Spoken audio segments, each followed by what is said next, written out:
मैं तुम्हें पैगाम देना चाहता हूं कि ये जलसा जिसकी इजाजत ली थी और तुम्हारा काम था कि तुम सीसीपीओ के जरिए, तुम डीआईजी के जरिए हमारी मुआवनत करते।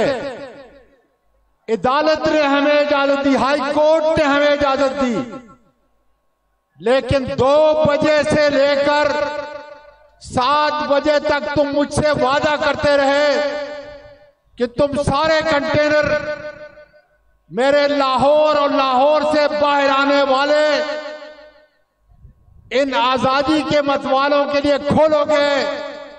अब तुमने फिर कंटेनर लगाने शुरू कर दिए हैं। मैं तुम्हें पैगाम देना चाहता हूं कि जिस तरह जनरल बाजवा आज लानत की इबारत पाकिस्तान के लिए बन चुका है,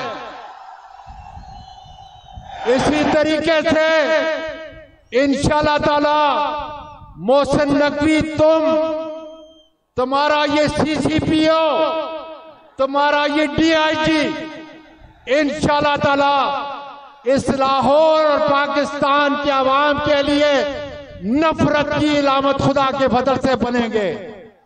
याद कर लो, अवाम का ये सैलाब देख लो, अपनी आंखों से देख लो।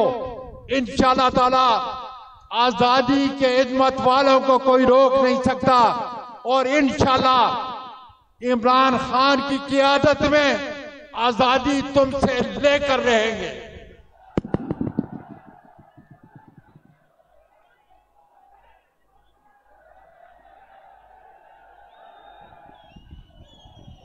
ये जो दाता दरबार की तरफ से जितने भी लोग